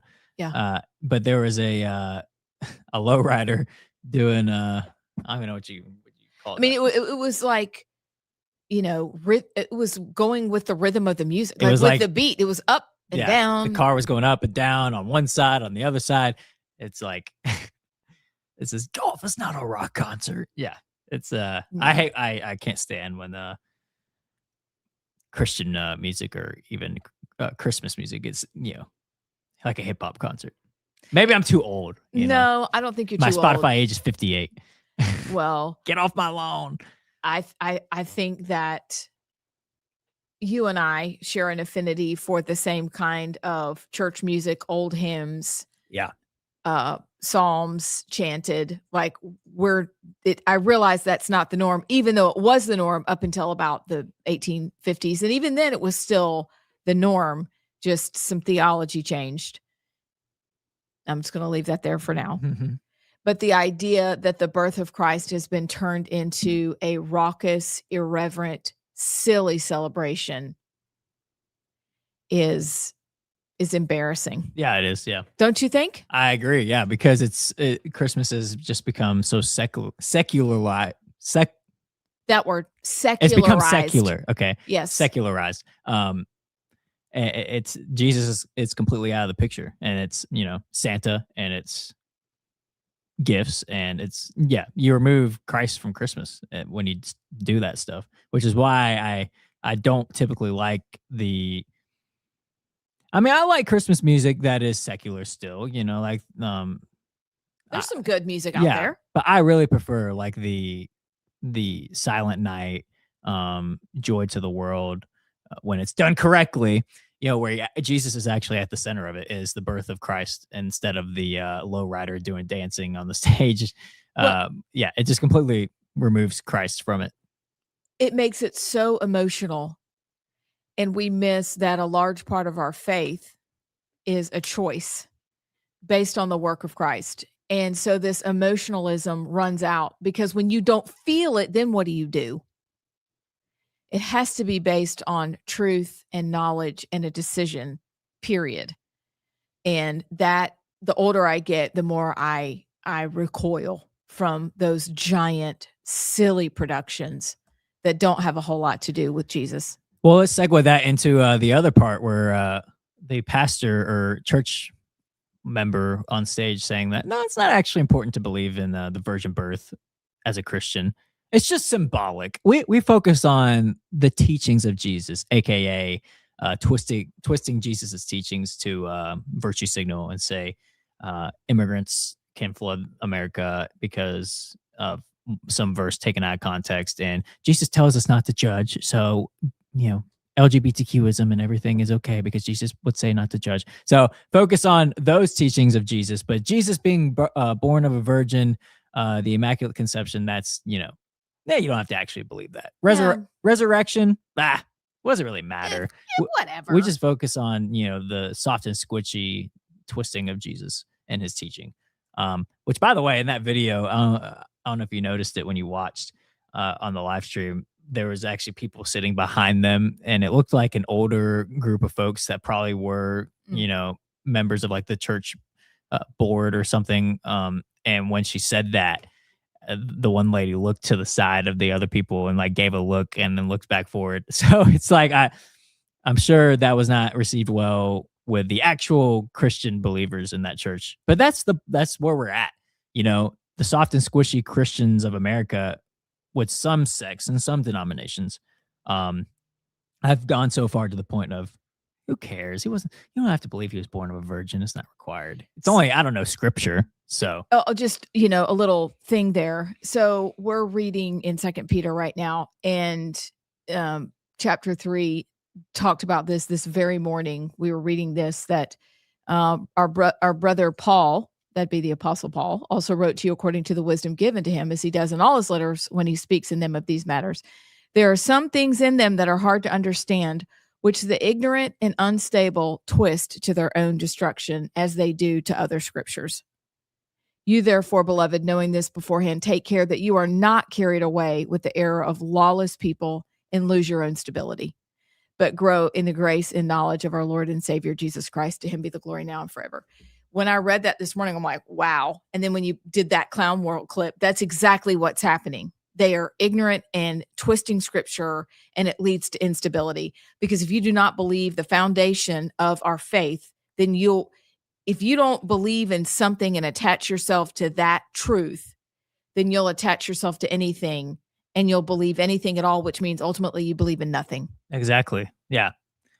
But it's just so sad to see sects of Christianity get to that point. It really is. And I don't even know UCC, what UMC, like, I don't know what she was saying as far as the denomination went, but you're right. It's heartbreaking, because those are the very people who need the truth of what the Bible has to offer and has to say, because, you can twist it to make it say whatever you want. So the UCC is the United Church of Christ. Oh, well, I'm pretty sure that they are not following Christ at all. Well, what about the food stamps? If it's only for real food, then what's the point of it? I mean, at least she's honest. That doesn't make any sense. I mean, that, first of all, the way you put together montages and clown worlds are hysterical. That doesn't make sense. That's first, but that doesn't make sense. Is rich. Yeah. It's only because real food actually is good for you. Exactly. The other food will kill you. And we don't want that to happen. And we're paying for it. Yeah, by the way, like you don't need to eat that food because guess what that's going to do? It's going to give you diabetes, heart disease, and put you at risk for other things. So please. Yeah, go eat well. Go eat crap food on your own dime. Yeah, not the taxpayer. Not ours. Also, that's an us problem because we've allowed it for so long. Yeah. That it'd be shocking to people that they actually have to get good food at the grocery store. It's like the folks that gamble with their EBT cards. Yeah, like, that's a you problem. Yeah. But I don't want to pay for it. Was that all of the Clown World montage? Am I forgetting one? That was Clown World. Let's see. Yeah. Wow. Yeah. You nailed it. Thank you. That was really good. It's about that time for a break. And on the other side, we're going to have speed round. Would you rather? Lightning round. Would you rather? Can't wait. So what, we got to get like 15 or 20 good would you rathers, and we're just going to go bam, bam, bam, bam, bam. Okay. Awesome. We'll be right back on the other side. This is Rightside Radio, sending you on into the weekend.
Welcome back to Rightside Radio. Wrapping a great week.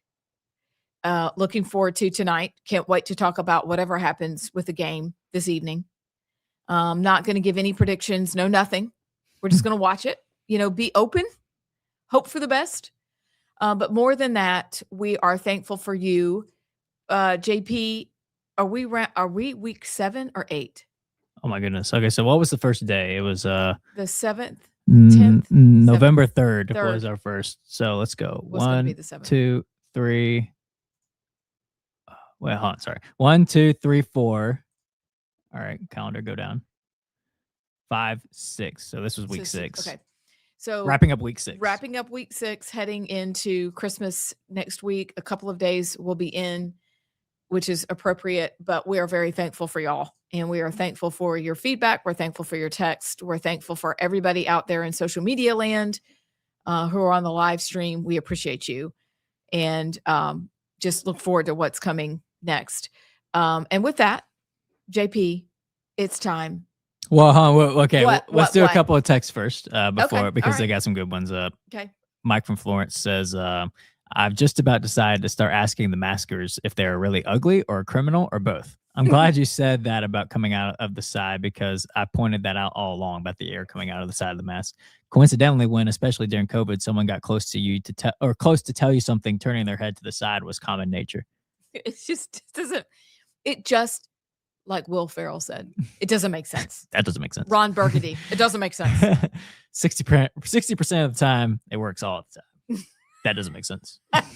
It's so good. Brad from Crimestone County. Paul did write some things that are, quote, hard to understand, but the virgin birth is not one of them. Facepalm emoji. It's really not hard.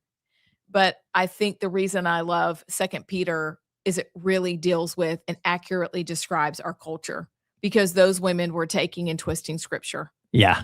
But you're right, Brad. It is a no-brainer. It is foundational. If you do not believe that, then we're done here. Agreed.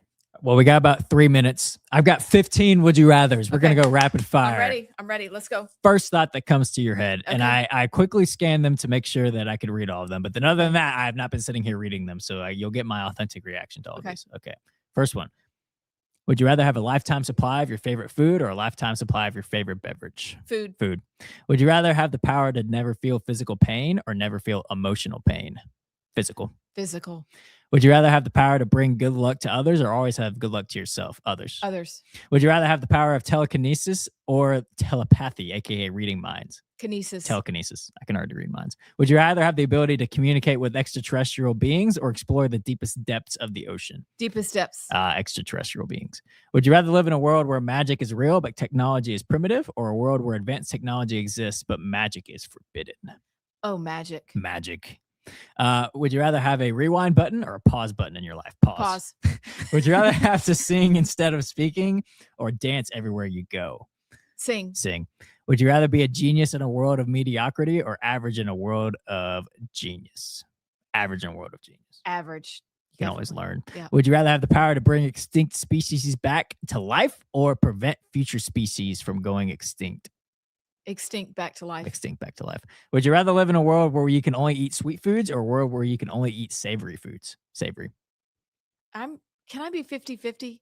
Nah, it's such a politician Sweet. answer. Would you rather only be able to whisper or only be able to shout? Whisper. Whisper. Okay. I lost track. So I think this is 15. Would you rather never... Okay, let me try. Would you rather never have to sleep again or never have to eat again? Oh, I love to sleep. So probably eat. Right? I'll go sleep again. Never have to You sleep would again. say that never have to sleep again? Yeah. Really? Yeah. Sleep's overrated. How much do you sleep a night though? How many hours? Okay. On average, because what I'll do is I'll go a night where I don't sleep much, and then the next night I'll kind of make up for it. So on average, 6 or 7. Okay, that's pretty good. Yeah, that's me. Yeah. Do you wake up at the same time every day? Normally, even on the weekend. Okay, I'll say this. I would prefer to get a good night of sleep. Let me just say that. Okay. But if I don't, it's not the end of the world for Yeah, me. yeah. However, if I don't get a good amount of sleep for several nights in a row, then I'm like, okay, this is getting ridiculous. I gotta go to sleep. But one night, like if I get like 4 or 5 hours of sleep one night, I can bare knuckle it. Yeah. All right. So great. Would you rather? I love the lightning round. This is great. We're gonna have to do lightning round next week we'll just have to have a Christmas party on the air on Wednesday. I don't even know what that means, but I just declared it. So it's gonna be so. But here's what I need to know. What is your favorite food? What is your favorite meal to eat during a Bama game? Okay. So I was telling earlier about my dad, the phenomenal cook. Yes. He makes London broil steak. Ooh. That's a go-to. I'd say London broil steak with some mac and cheese. Throw in, I don't know, some like bread, like roll or something. But London broil is the staple. Okay. There's another good one he does is smoked wings. Really? Oh, we need to discuss because I don't know how to do wings. I have very little experience, but my family loves wings. So my dad's got a smoker in the back, and he'll normally just get some raw wings and he'll coat it in his rub. Okay, so he's got a rub. Charlie's got a rub. Oh, sure. yeah. Sure he does. He'll stick it in the smoker for a good amount of time, and they come out and they're crisp and they're So either London broil or wings. Okay, consider me impressed, and I'll have to like practice his orange rolls if he shares recipes. But that sounds like a great meal. I would probably do steak, but if it's a Saturday game, we're gonna do Chicago style dogs. Ooh, that's good. I love Chicago dogs. Or we'll grill and Yeah. we'll do barbecue. So I'm not sure what we're doing tonight, but it doesn't matter. Alabama's playing football. That's all that matters. I'm upset because I couldn't go home because the game's at 7. I couldn't go home to Huntsville to watch, so I'm watching it again at my aunt's, where last week is when I watched it with my aunts, or 2 weeks ago, and we lost. Oh, no. So we're 0-1 at my aunt's house, and I have to Do watch something it else to change the vibe, JT. Something, yeah. Well, listen, y'all have the best weekend. Roll Tide. We'll catch you next week.